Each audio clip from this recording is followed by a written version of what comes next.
AIC head coach Eric Lang, back-to-back overtime games against Bentley this time, 4-4 tie. Any questions for Coach?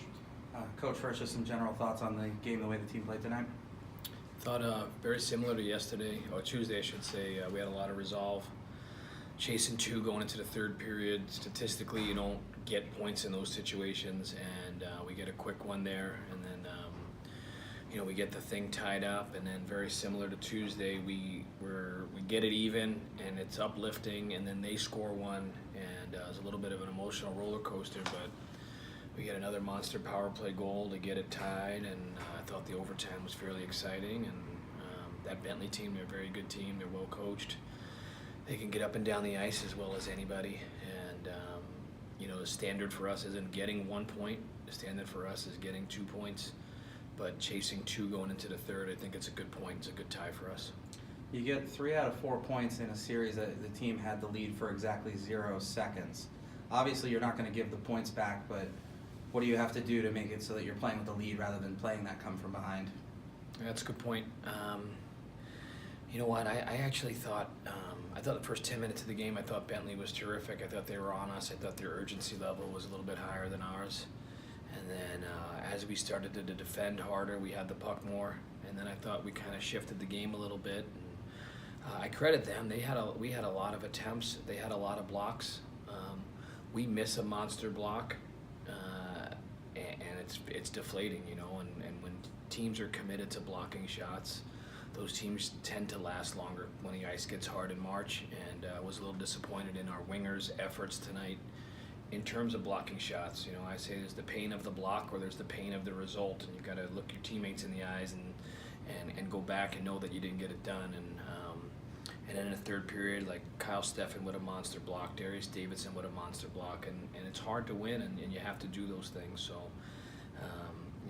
I credit our third period in terms of defending harder and blocking more shots and playing with a little more guts, and is what it is.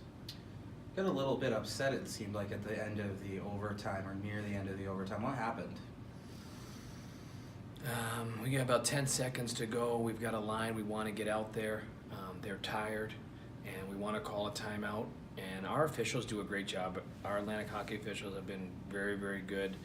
We're trying to call a timeout, and they're not allowing us to call a timeout. And there's a new rule that you start with a timeout in overtime. So I was a little disappointed that we don't know the rule there. And like I said, our officials do a good job.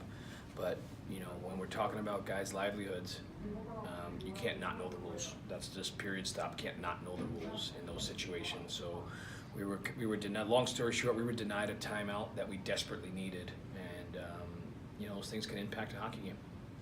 Looking ahead to Quinnipiac, it's a home and home. You've got some time to think about it with 8 days between now and the game here on the 26th. Obviously, a very good team and a tough conference in the ECAC. How do you get points against a team like Quinnipiac? We haven't. I don't know much about them right now. We haven't got into their film, and I know historically they've been a top 10 program in the country.